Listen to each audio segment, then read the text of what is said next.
Hello, guys. This is Mr. Maxwell. I received a set of questions from Angie. The questions that she asked, I wanted to refer them to the seasoned professional, and I asked them if it was okay if I record it, and I'm so glad that they allowed me to record it. This is one more thing that I want to bring that I sincerely believe will bring value to you guys. And when I read the list of questions, it looked like they were well thought out. So I said, man, I need to share these. I need to share these answers with everybody because she's not the only one with these questions. Some of us may have these questions and just not think of them. So I referred them to the seasoned professionals, and I think you guys would be interested. So without further ado, here we go. Okay, introducing, this is Marla of Vantage, a team leader, and the regional director, Arman. McCarroll. Come, he gave you the McCarroll. regional director. I'm a marketing director. You're a team lead. Sorry, both. marketing Both. director and team lead. I have a couple questions for you guys. And so what are we going to be talking about today, Marcus? We are speaking on I.U.L. Oh, my favorite subject. All right. I.U.L. Sounds Okay, great. so I.U.L., for all of you guys who don't know, stands for Index Universal Life. Okay, go ahead, Marcus. All right. Question number one. Are there any risks to an I.U.L. policy? And if so, how can I avoid them? You want me to take that question? Well, I'll start, and then Okay, go if you ahead. want to clean it up Okay. or add more to it, how about Okay. that? So Take first it of away. all, there are always some risks.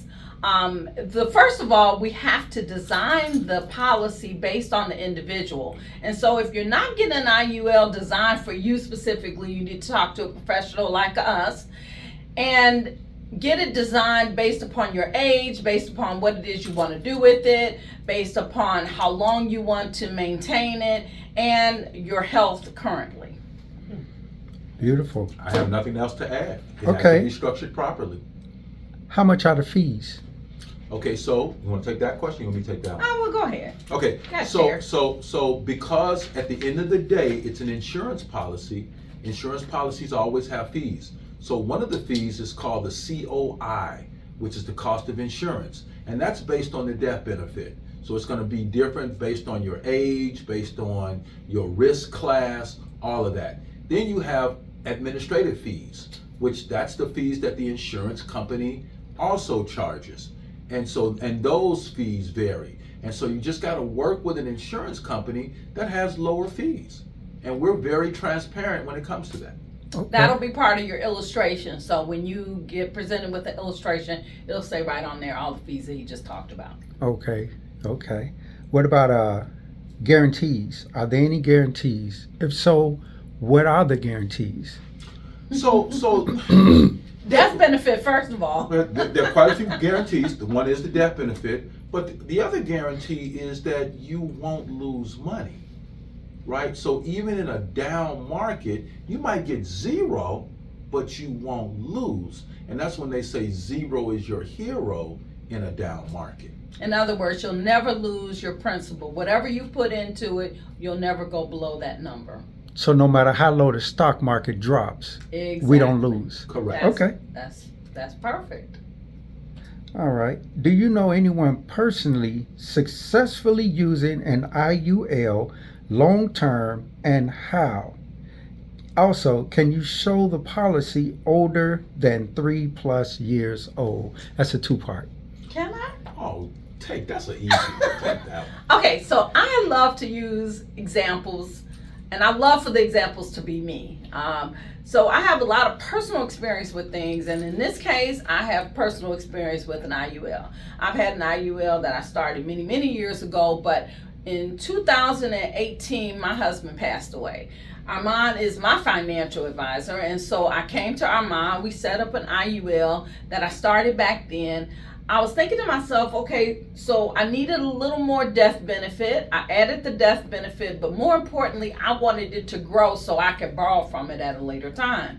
And so based on the original illustration, it looked like I kind of figured out on my own without my financial advisor that if I added a little more money to it, it would grow faster. And it did. So after having the policy for about 3 years, I decided I wanted to redo my bathroom. It cost me about $15,000. I was able to borrow the money from the I.U.L. I borrowed the money, and now, only 2 years from the time that I borrowed the money originally, all the money is almost back. Exactly. I mean, I literally owe only about $4,000 because I do what they call overfund the policy.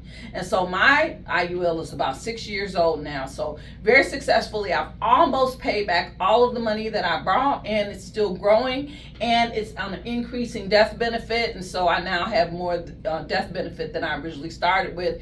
And in probably another year or so, I'll be able to borrow from it again if I want to. Okay. Well, okay, I'm adding this question. And what happens if you don't pay it back? So if I don't pay it back, then they will take the amount that I owe. So right now I owe about $4,000. They would take that off of my death benefit. So let's just say right now my death benefit is at $162,000. Then my family, if I died today, they would get $158,000. Okay, so it would just be took off the back end. Exactly. All right. Oh, you answered it. The next question was, how are you using the I.U.L. policy? And you just answered I that. answered that question already. Yeah. But let me also add, whatever your financial goals are, we're not saying that an I.U.L. is for everybody. We have to sit down with you and figure out if the I.U.L. is appropriate for you. But let me just tell you, we got real estate investors using an I.U.L. We got doctors using I.U.L.s. We got young people, my kids, using I.U.L. Yes. And so it's really based on your goals. And your sons are how old now? 26. 26 years Right. old. So it's working great for them. They just took money out to buy motorcycles, which What? that's a whole nother story. Oh, we got Anyway, to talk go about ahead. that later. Anyway, we're like family, so he got twins. I'm worried about him now. Yes. But anyway. Twins. Nice. But yeah, that's how it goes. I mean, it depends on your specific situation and where you're trying to go with. And I think we said that at the beginning, Arman. We talked about how it has to be designed especially for you. Absolutely. Okay, we got 3 more, y'all. Yeah. What are all the possible ways the policy could lapse? If you don't pay If it. you don't pay it. If you don't pay it, or you're not overfunding it. You know, if you're not paying it, or you're not putting a little bit more money in it. Because remember what I talked about, those fees, those cost of insurance fees, they do increase over time. And so you may want to change it from an increasing, like in my case, To a as I level. get older, I'm going to want to level it off because I don't want as much insurance taken out as it is right now. As I get older, I'm going to want to eliminate that. And so that's one of the ways. Another way is if you have gaps. Like for instance, I've had a client, she didn't pay her policy for like a year, and so it started eating into the policy. But then once she got back on track, now it's back on track, and she's gonna have to be really careful about how she funds it. It does support you if you have any downtimes in your life, like if you're not employed or something. But if you do that, you have to get with your insurance professional so that you can make sure that you get back on track after a situation or an event happens. You just answered another question. I'm glad you mentioned that.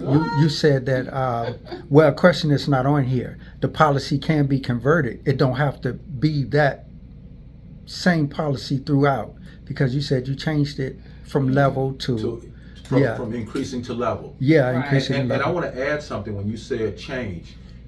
Maybe an I.U.L. is not right for you right now, but let's say you do a term. You want to work with a company that you can take that term policy and maybe later on convert it to an I.U.L. because your financial situation is better. Very good point, Arman. And in addition to that, say you do start an I.U.L., you're in a very good financial situation right now, and we all know there are ups and downs. Arman and I were both in the real estate business years ago, did well, money was flowing, and then 2008 happened, and so maybe money was a little lower.